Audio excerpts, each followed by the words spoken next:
of the more important things, supposedly, to like keep your mind from atrophying is like learning language. Like learning language is like a really difficult thing. So they say that like there's a few things that you can do to kind of stave off mental deterioration.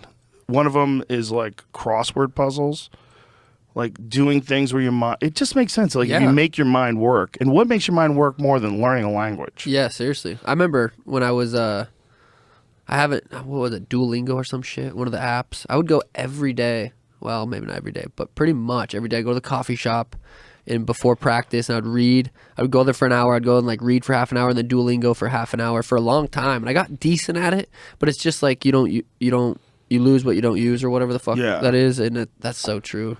Because that was like a while back when I first moved to Arizona and first met Danny. I was like, oh, I'm going to be able to talk to her in her language, and then did it for a while and was like, fuck that. I got it a lot when I was in high school. I had Spanish, and I got to a point where I could almost have conversations in class. You know, I could have like crude conversations in class. And I remember thinking at the time, oh, this is great. Because now I always know how to talk like a little bit of Spanish. That shit was gone in like 6 months. 6 months after I graduated high school, it was gone. Yeah, I was. You want some coffee? Fuck it, I might take some coffee. Yeah, I was surprised. I was doing pretty good. I think Tim went with me to Mexico.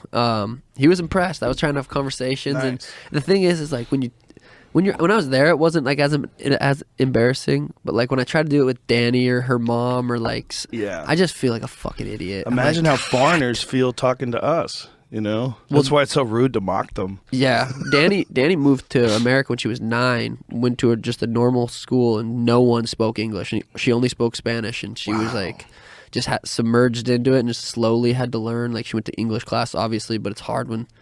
She said there was one girl in her class that spoke like broken Spanish. Wow. Yeah. Imagine trying to like fit in and learn a new culture while you're learning the language. You have totally different culture, totally different environment, and totally different language. Yeah, no, it's impressive. I mean, it's like you don't really have a choice when you're 9 and you just go to school. It's like you don't have a choice but learn. Right, most 9-year-old kids freak out if they have to move to a new neighborhood. Yeah, they got to make new friends. It's like traumatic.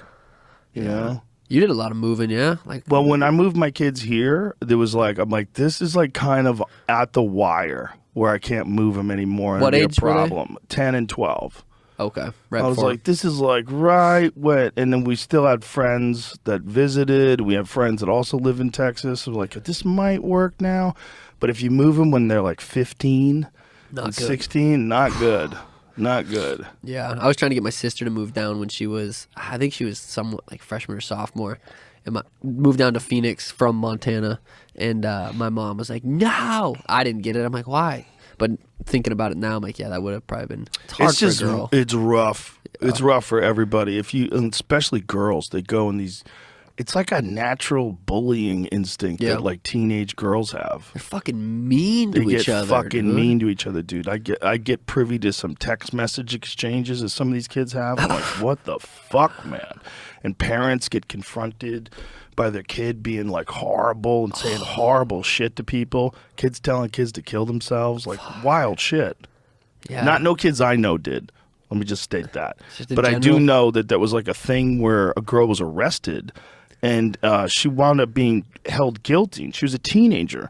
She broke up with this guy, and she convinced him to kill himself. He killed himself. Remember that? That was I think that was on Netflix or some shit. I watched that. What? I mean, there's something about like teenage people that are just like learning how to be mean and learning how to like turn on and being scared of people doing it to them. Yeah. And so they pile on each other like, woo. And you're not learning anything in school that's like communication skills or like going inside yourself and feelings, and like you're not learning any of that. So it's just.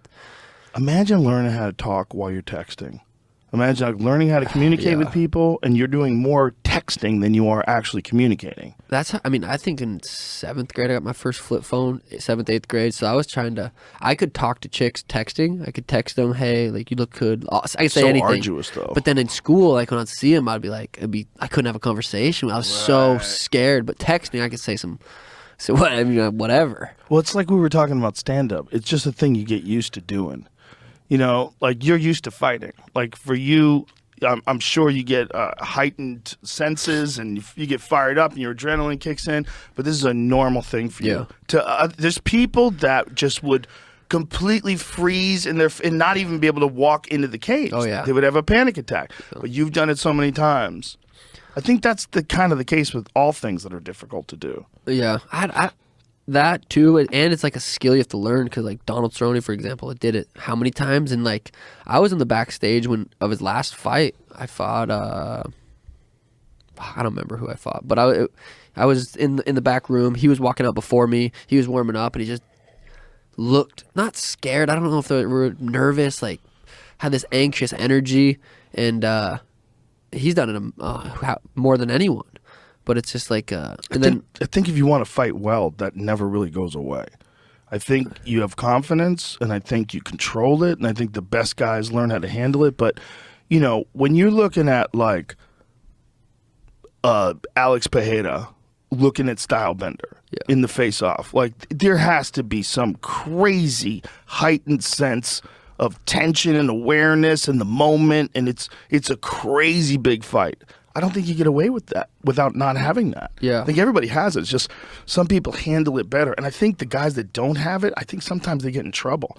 Like some fights I've seen guys where they're just a little too calm, a little too confident, and then they get lit up. Yeah. It's almost like they can't wake themselves up. Interesting. Yeah. For me, that last fight going in there with Peter, I just felt... I felt no nerves. I felt so calm. Like, and I've had nerves. I've had fights like my debut when I fought Terry on Ware.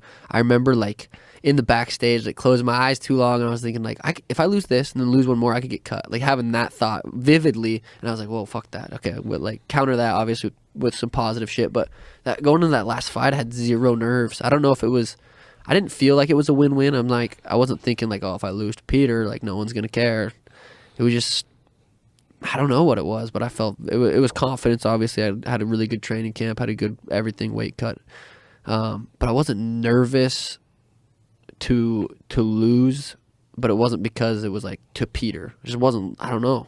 You just had gotten into a good headspace to compete. Maybe, maybe just like much better now at getting in the right headspace that allows you to compete at your best. Yeah. Because if you think about it, thinking about all those other things, those are not beneficial. And you've experienced those in the past, and you learn from it. Yeah.